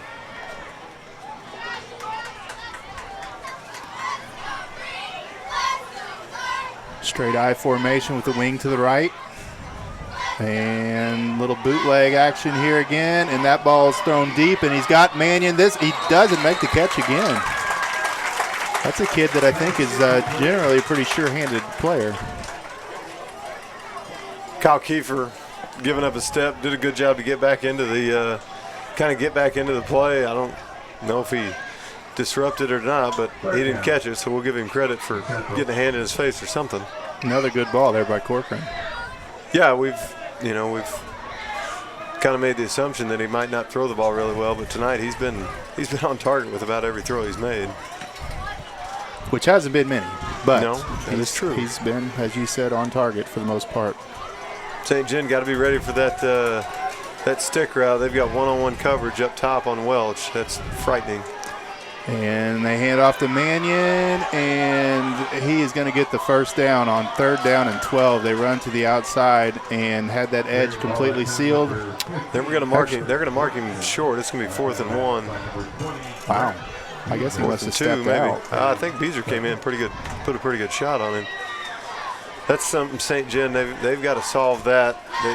They spread them out there, and just it's an outside zone play, and that defensive end he's got to keep contained. I don't know if he needs to get outside eye of the tackle or what, but you got to keep contained on that, whether it's the quarterback or the running back. St. John needs to watch the ball here and make sure they don't get pulled offside on a freeze. Here we go. Oh, they tried to quick count him. It's almost got to be in Park Hills.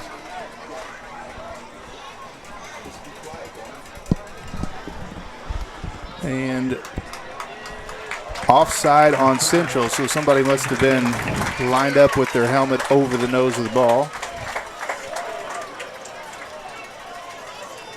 Don't see that much from the offense, but short yardage situations, you try to get as big of an advantage as you can, and you get up as close to that line of scrimmage as possible, and that time they snuck up a little too close. No.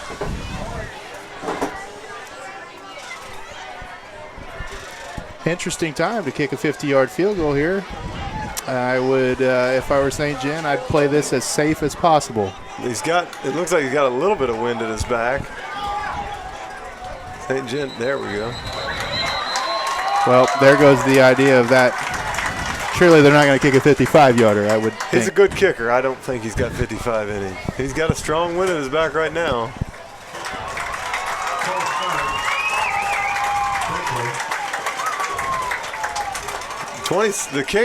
Bridges appears to be very frustrated. I think he was going to get the chance to kick it. Well, it looks like he still might get the chance to kick it. This may be a Misha record. Might not be as confident he's going to make it now. Wind's at his back. I think he might go for it. 55-yard field goal. Kid on the sideline filming. I don't think you'd be excited about a punt. And the snap, the hold's down, the kick is up, and it's going to be short, a little bit to the left, but boy, it almost at the distance. That kid's got a leg. From 50, if he gets that online, it had the distance from 50. He had to put a little extra into it from 55, but that was pretty impressive.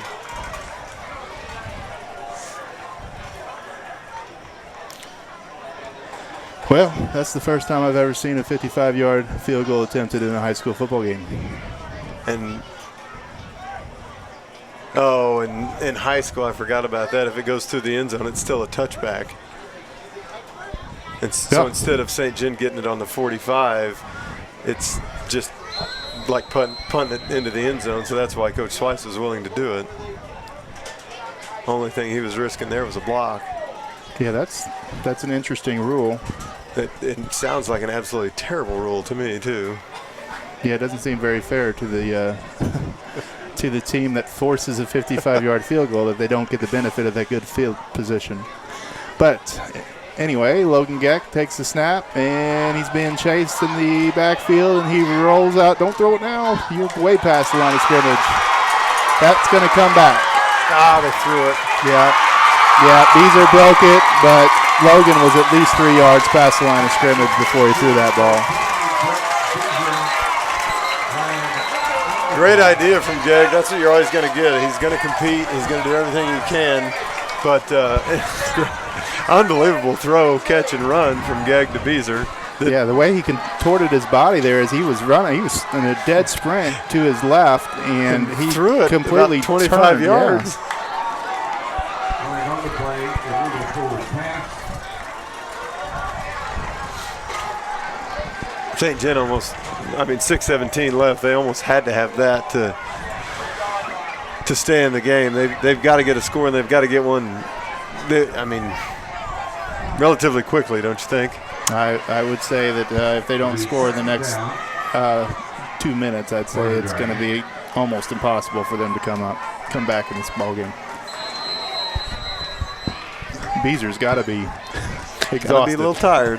Just had an 80-yard sprint and an 80-yard jog back, as well as some physical contact as he broke 2 tackles to get there. Just want to compliment Molly Barr again, doing a great job with the camera. One of these days we'll get her to actually put the microphone to her mouth and say something, but so far we have not been able to get her to that point. I think she's trying to figure out who's got more baskets at this point.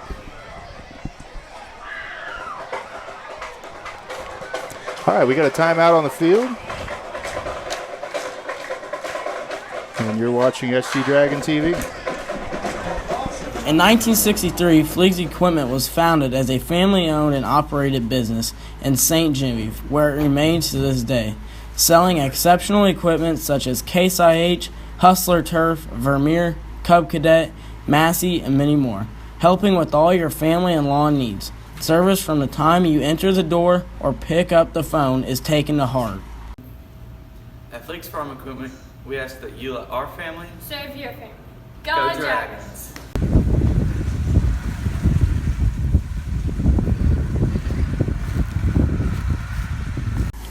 In 1963, Fleeg's Equipment was founded as a family-owned and operated business.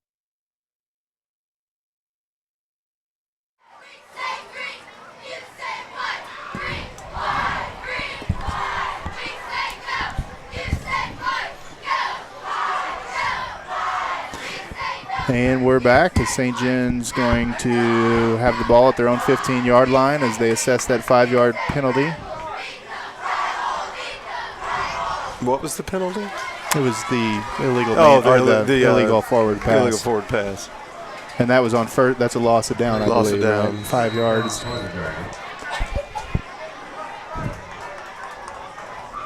So 2-back set here. They give to Trollinger. Trollinger cuts back right away. Looked like he's had some room there, but good tackle made there by number 57. That's Nate Grimminger. Yeah, as usual, Park Hill's somewhat undersized. They're not usually undersized, but they're undersized. But they, as usual, are extremely tough and play extremely hard across the board.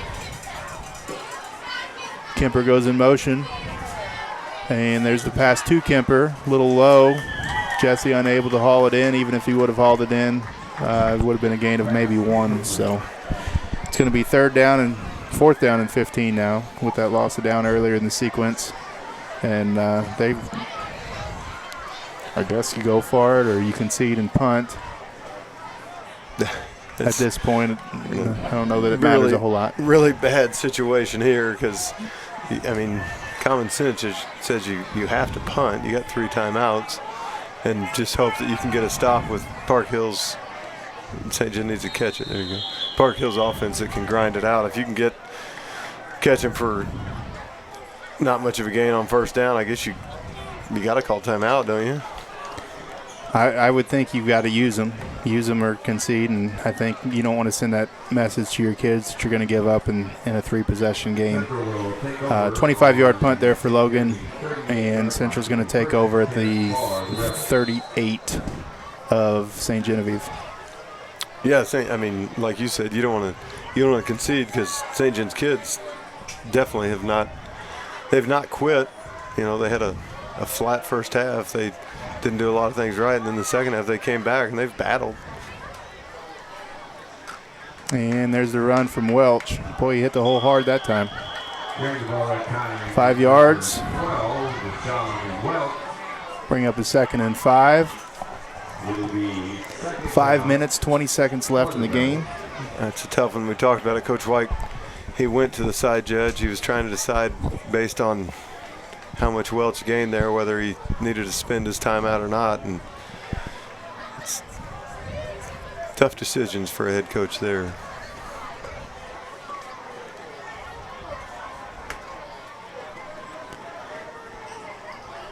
Wing to the left.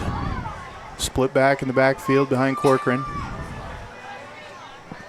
5 seconds on the play clock. They're going to hand. Fumble. And St. John's got the ball. Big play there from St. John's defense. Boy, he was hit before he got that ball. That's Austin Bullock just knifing into the backfield, forcing that fumble. And I did not see who got the recovery.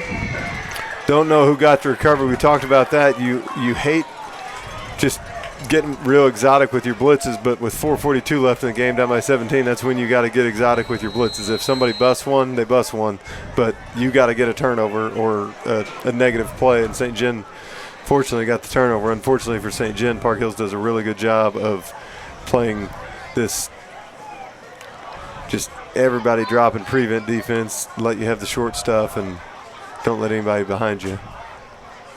Yeah, Austin's had a really good game tonight on both sides of the football. As Logan takes a snap here, he looks deep. He drops it in at a perfect pass.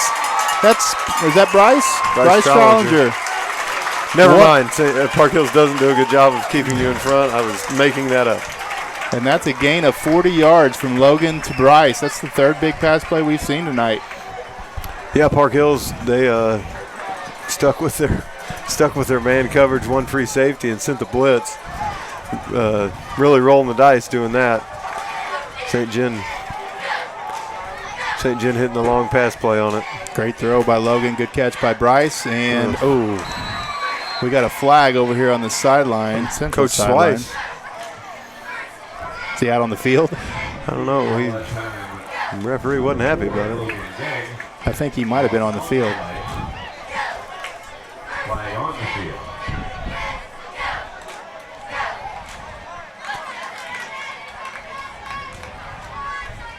Oh, they're going to wave it off.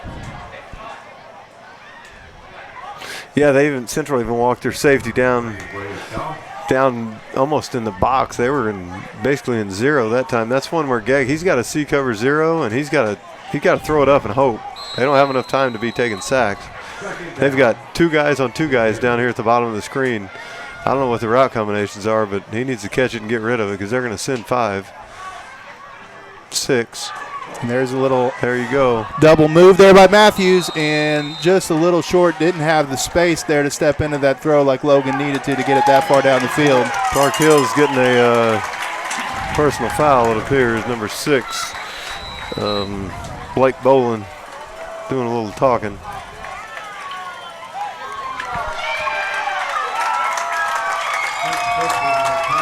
Bad time for that when you're 3rd and 20.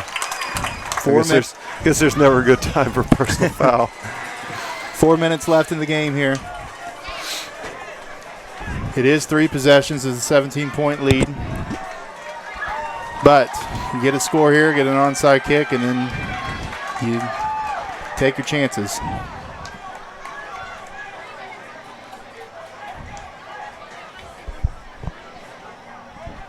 It also stops the clock.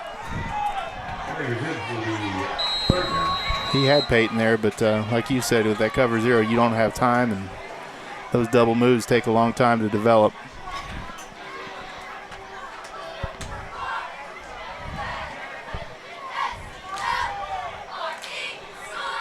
Logan takes a snap, and there's the good play. Had Peyton on the corner out again. It's the 3rd time we've seen that. Yeah, he did a good job.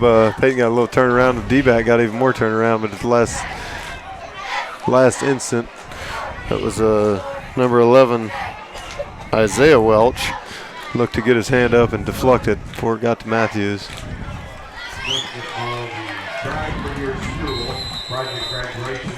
And looks like St. John's going to take a timeout with the clock stopped. Timeout. Right. All right, and that will bring us to commercial break. Potential is a proud supporter of all of our athletes and athletic programs. We hope that you don't have to come see us throughout your season, but understand that when you do, it is our job to get you back on the field or court as soon as possible.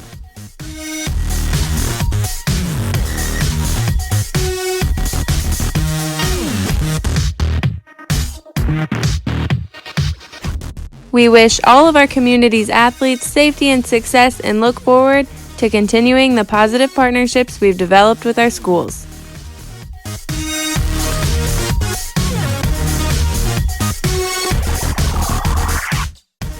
Good luck and good health to all of our athletes tonight and going forward.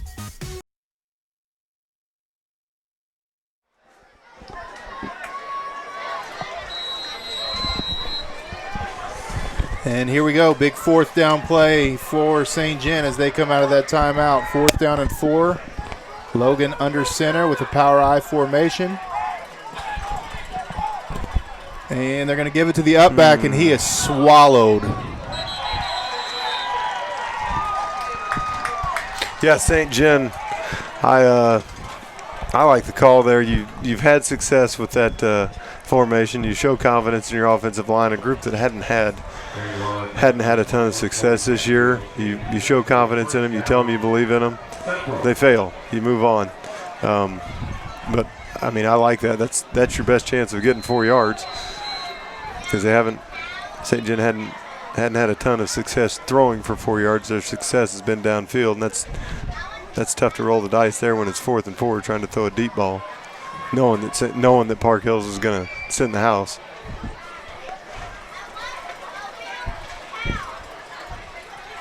So Park Hills takes over here. They hand off to Welch. Welch bounces to the outside and, just barely got the jersey there. Chuck Finley, good job. If there was a foot race, Chuck Finley wouldn't beat Welch, but he did a good job taking his angle, getting a hand on jersey, and like you said, he grabbed and held on and made the play. Kind of St. John's fighting for respect at this point. St. John's got 2 timeouts left. There's about 3 minutes and 20 seconds left. 2nd down and short. I think at this point, if they stop them, I think you take a timeout. If they get the first down here, I think you probably just let her roll. I would agree.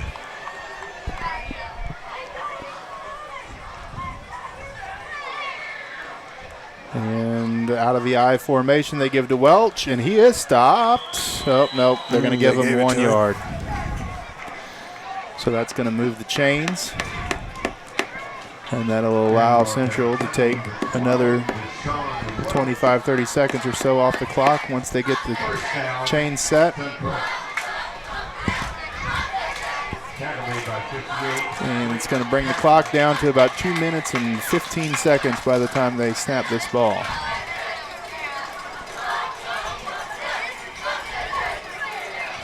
St. John, they never gave up, but at some time they've got to start playing with that kind of intensity for 4 quarters. You can't come out and kind of lay down for a half. It's a big stop there, Kyle Kiefer. And then pick up the intensity at halftime when you're already down 24-0. St. John, as cliche as it sounds, they won the second half 14-7, but their intensity wasn't what it needed to be in the first half. Yeah, they came out, just looked a little flat and weren't able to get much of anything going there in the first half. But like you said, they stood toe-to-toe with them here in the second. And that's a testament to St. John's coaching staff that they have kept the kids playing hard, kept them believing in what they're selling, down 24-0 at halftime. And there's a run up the middle by by Central, pardon me, and the flag on the play. Not sure what that is, if it's a face mask or hold. Face mask.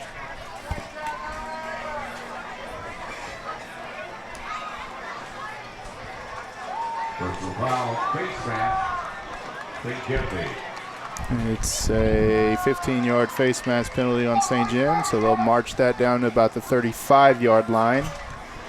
And at this point, 2 timeouts left for St. John, 1:17 on the clock. First down. We'll see if they take a knee or run a play here. 35-yard line. I think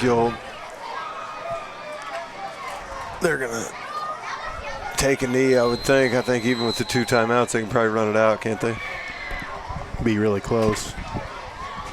I would imagine Coach Weichel let it run after this knee. At this point, you just don't want to get anybody hurt in this situation.